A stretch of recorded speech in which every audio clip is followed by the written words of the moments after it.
6 months. Ren. Do you think he'll break out?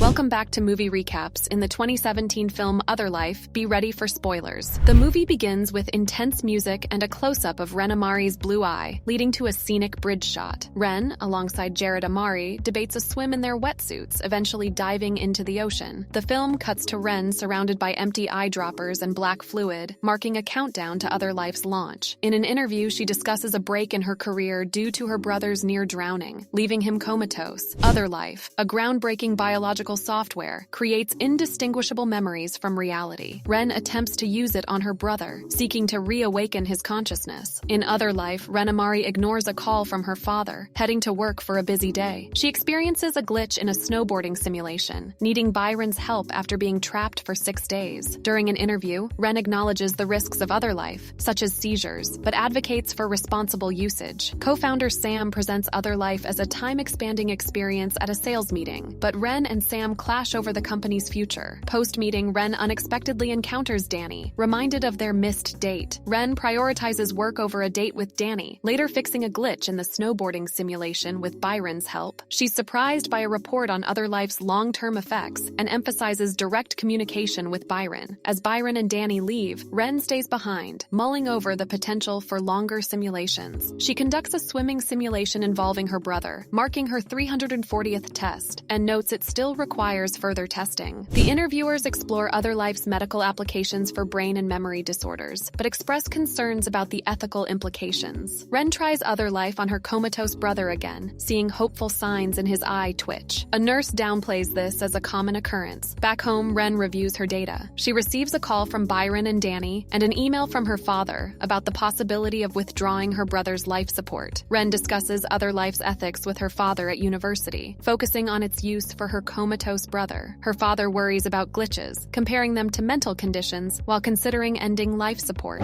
At work, Ren, bothered by Sam and Byron's suspicions over nanite usage, keeps her tests secret. She clashes with Sam over his idea to use Other Life for virtual imprisonment. Danny attempts to console Ren, but she's reluctant to share her concerns. After spending the night together and sharing the snowboarding simulation, Danny accidentally tries an experimental version, leading to a seizure. Ren urgently calls for help.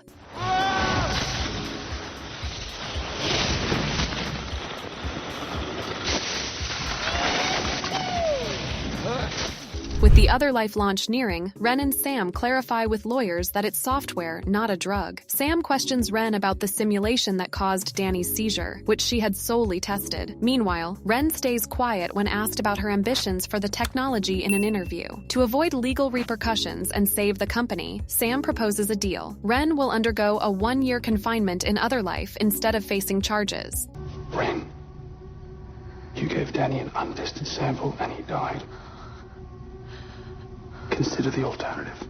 Despite her reluctance and realizing Sam's intention to use the technology for confinement, Ren agrees under pressure. In the testing room, Ren braces for a 365-day Other Life simulation. She ensures all is set with Byron and enters the virtual cell, numbered 001. Ren occupies herself with exercise, eating, and noting down thoughts in the minimally furnished cell. Each day, the simulation resets, marked by a red light and an incremented counter. Haunted by memories of Danny's seizure, Ren distracts herself on the 3rd day by humming and touching the grate on the floor.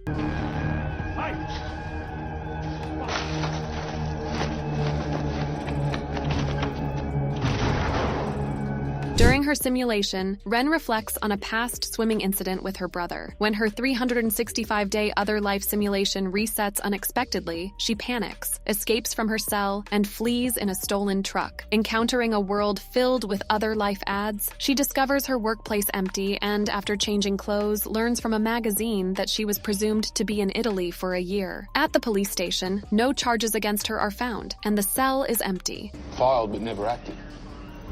According to immigration, you've had residency in Italy for nearly a year. No.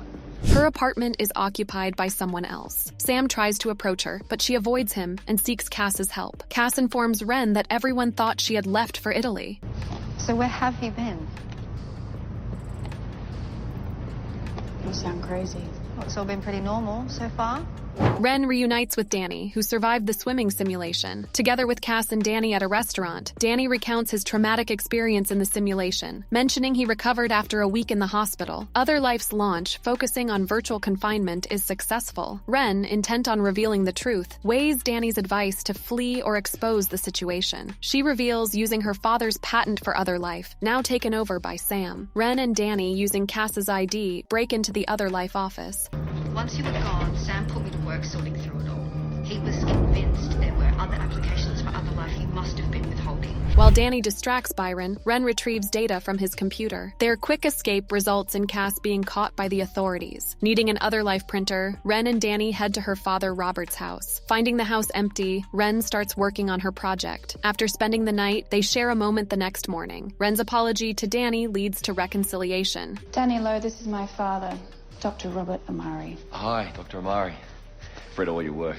The chemist. Confronting her father about the missing persons report and Sam's theft, Ren reveals her swimming simulation's intent to offer multiple outcomes, including one for her brother to wake up. She fears the company might refine Other Life into something more drug-like. Robert suggests challenging Other Life's safety through the TDA, buying them time. Despite her father's concerns, Ren prints the experience, confident in its completion and efficacy. Ren administers her Other Life creation to her brother in the hospital. He initially awakens, but then has a seizure, forcing Ren to end his life support. While grieving, she hallucinates about being in a simulation and finds herself on a beach, realizing it's part of Other Life. Awakening in the real testing room, Ren angrily confronts Sam and reflects on her goal to provide unique experiences through Other Life. The technology is eventually approved for public release. Ren and Sam discuss her future. She decides to leave the company for research, retaining the patent. This decision angers Sam. Ren attends Danny's funeral and later discusses the situation with her father. Before visiting the hospital, Sam calls Ren back to the office. There, she discovers Sam and Byron excited about her escape from the virtual prison as a potential interactive experience. Ren refuses to cooperate, but Sam forces her back into the simulation.